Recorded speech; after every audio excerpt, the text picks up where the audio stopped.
नमस्कार, India news देख रहे हैं आप सभी दर्शक। मैं हूं कंचन डोगरा। बॉर्डर पर पिछले 3 दिनों से पाकिस्तान फायरिंग कर रहा है। सुरक्षा बलों की पोस्ट के अलावा पाकिस्तान निर्दोष लोगों को भी अपना निशाना बना रहा है। पाकिस्तान की फायरिंग में बॉर्डर के करीब के गांव जो हैं वो दहशत में है। बीच जबरदस्त फायरिंग जारी है। बीएसएफ ने पाकिस्तान के 4 रेंजर्स को ढेर कर दिया है। साथ ही आपको बताएं कि इस पूरी कार्रवाई में कुल 10 लोग मारे गए हैं। गोलीबारी में पाकिस्तान के 6 पोस्ट तबाह कर दिए गए हैं। आरएसपुरा में 2 भारतीय नागरिकों की जान चली गई है। पाकिस्तान बार बार स्थानीय लोगों को निशाना बना रहा है और आपको यह भी बताएं कि भारी नुकसान पाकिस्तान को उठाना पड़ा है। हथियारों के जो उसके ठिकाने हैं वो भी तबाह कर दिए गए हैं बीएसएफ फायरिंग के द्वारा। पाकिस्तान ने 3 दिनों से सीज फायर का उल्लंघन कर रहा है। एक बीएसएफ का जवान है वो शहीद हुआ है। अजय जांडियाल मौजूद है और जानकारी के साथ हमारे साथ फोन लाइन पर। अजय, इस समय की ताजा अपडेट आपके पास क्या है? देखिए, लगातार पाकिस्तान की तरफ से जो है नापाक हरकतें जारी हैं। सिविलियंस को निशाना बनाने का सिलसिला और भारतीय सेना के को निशाना बनाने का सिलसिला जारी है। आपको बताऊं, आज सुबह जो है वो 3 इलाकों में इस वक्त फायरिंग जो है वो की जा रही है पाकिस्तान की तरफ से, जिसमें एक बालाकोट सेक्टर और दूसरा आरएसपुरा और अरनिया सेक्टर का जो इलाका पड़ता है वहां पर फायरिंग चल रही है। अगर आरएसपुरा सेक्टर की बात करें तो आरएसपुरा सेक्टर में 2 सिविलियन जो हैं उनकी मौत हुई है पाकिस्तान की शेलिंग में और लगभग 8 के करीब लोग जख्मी हैं। वहीं दूसरा जो नुकसान है वो बालाकोट सेक्टर में जो एलओसी का इलाका है पुंछ में, वहां पर पाकिस्तानी सेना की फायरिंग में भारतीय सेना के एक जवान जो है वो शहीद होने की खबर है। हालांकि दोनों ही इलाकों में अगर बात करें तो लगभग पिछले 12 घंटे से फायरिंग चल रही है। वहीं अगर बात करें तो भारतीय सेना का और बीएसएफ का बड़ी तादाद में रिटेलिएशन जो है वो बड़ी बात यही है कि रिटेलिएट किया जा रहा है। मुंहतोड़ जवाब पाकिस्तान को यहां पर दिया जा रहा है। अजय जांडियाल, बहुत शुक्रिया आपका जानकारी के लिए। कि बेहद दुखद ये है लेकिन कि गांव के लोगों को पाकिस्तान अपनी गोलियों का निशाना बना रहा है। 2 गांव के लोगों की जान जा चुकी है। तो पाकिस्तान की इस फायरिंग से बॉर्डर के करीब के जो गांव वाले लोग हैं वो दहशत में हैं। इंडिया न्यूज संवाददाता अजय जांडियाल आरएसपुरा के एक गांव पहुंचे। फायरिंग के बीच से अजय जांडियाल की ये एक्सक्लूसिव रिपोर्ट आपको दिखाते हैं।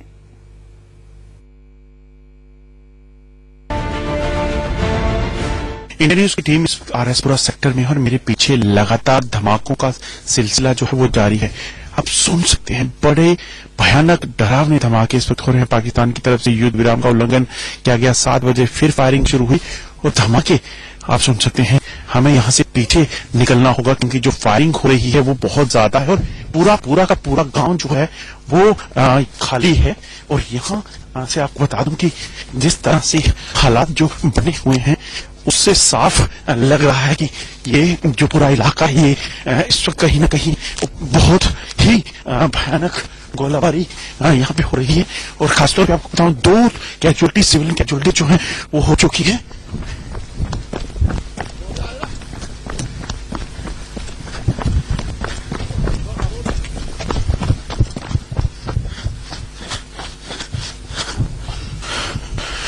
दो सिविलियन कैजुअलिटीज आज पूरे दिन की फायरिंग में हुई है। और ये पीछे अगर आप देखेंगे बार धमाके जो हो रहे हैं। 81 mm मोटार पाकिस्तान की तरफ से फायर किया जा रहा है। बीएसएफ के एक जवान की शहादत हुई है और खासतौर पे बीएसएफ ने भी जवाबी कार्रवाई में जो पाकिस्तान को नुकसान उठाना पड़ा उसके बाद पूरे रिहायशी इलाकों में पाकिस्तान की तरफ से फायरिंग की जा रही है। लगातार पीछे होते धमाके आप सुन सकते हैं, आवाजें जो है वो सुन सकते हैं। ये पूरा का पूरा इलाका इस वक्त फायरिंग की चपेट में। आपको बता दूं सुबह 6 बजे पाकिस्तान ने युद्ध विराम का उल्लंघन किया था और रात के लगभग 11:30 बज रहे हैं और फायरिंग अभी भी जारी है। बीएसएफ भी जोरदार जवाबी कार्रवाई कर रही है। मगर इस वक्त चिंता का सिर्फ विषय उन लोगों के लिए क्योंकि पूरी अंतर्राष्ट्रीय सीमा का जो इलाका है लखनपुर से लेके आरएसपुरा और अखनूर तक वहां पे शेलिंग हो रही है। वहीं एलओसी पर भी जो है आपको बता दूं झरझोरी डिस्ट्रिक्ट जो है फायरिंग की चपेट में है।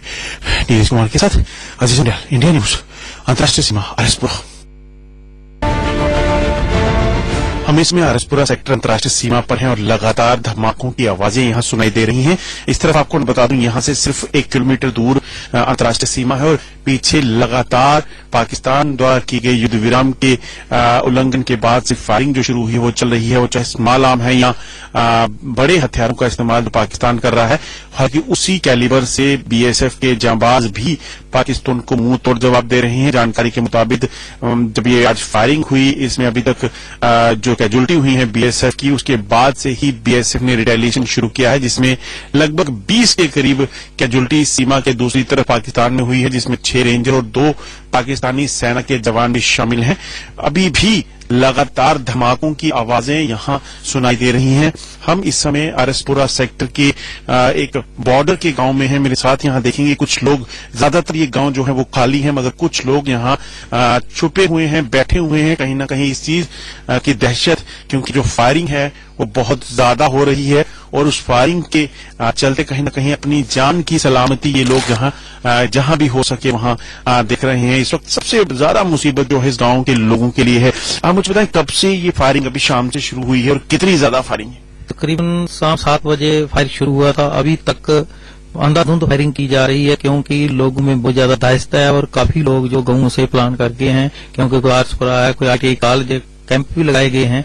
कुछ लोग वहां पहुंचे हैं, कुछ लोग अभी तो रिश्तेदार के घरों में हैं। आप देख रहे हैं कि अगर ऐसा ही रहा तो ये लोग क्या करेंगे। कितनी अंदर तक फायरिंग पाकिस्तान जो गांव में कर रहा है? कम से कम 1.5 किलोमीटर अंदर तक ये फायर काफी, जैसे बेरा तक गोपड़ बस्ती है हमारी, कोपासी एक चोगा गांव है जो डिच के पीछे है, वहां भी फायर काफी आ रहा है। और अब फायरिंग जब से हो रही है, कहीं ना कहीं उससे पूरे इलाके में दहशत होगी, रहना मुश्किल हो रहा होगा।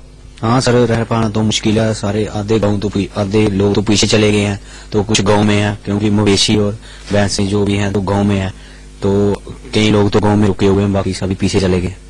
अभी तक यहाँ कितनी कैजुअल्टी जो आपने अभी तक सुना है, कितनी नुकसान हुआ और उसके कारण ही कहीं ना कहीं ज्यादा दहशत?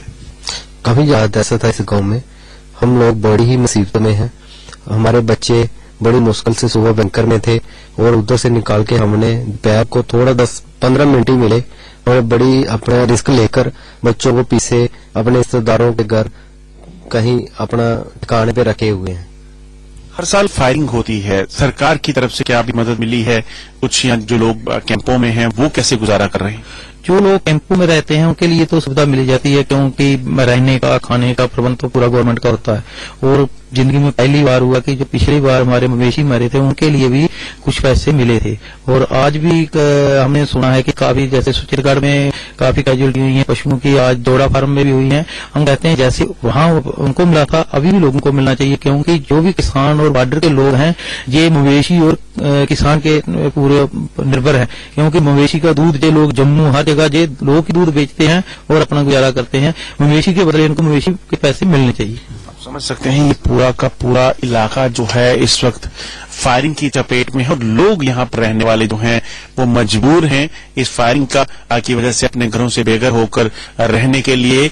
पाकिस्तान को हालांकि मुंहतोड़ जवाब दिया जा रहा है, मगर कहीं ना कहीं प्रशासन या केंद्र और राज्य सरकार को मिलकर इनके बारे में सोचना होगा, क्योंकि सरकार ने कई साल पहले ये कहा था कि इनके लिए सुरक्षित ठिकानों पर जो है वो घर या प्लॉट्स का इंतजाम किया जाएगा, जो अभी तक नहीं हुआ है। आज की बात करें तो आज भी 2 सिविलियन कैजुअल्टी जो हुई हैं और लगातार अभी भी यह सिलसिला जारी है। नीरज कुमार के साथ अजय जिंदाल, इंडिया न्यूज, अंतर्राष्ट्रीय सीमा, आरएसपुरा।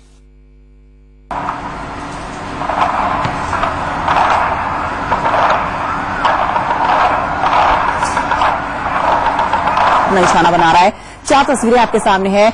4 पाकिस्तानी रेंजर्स जो है मारे गए हैं बीएसएफ की जवाबी कार्रवाई में। पाकिस्तान के 6 पोस्ट हमने तबाह कर दिए हैं।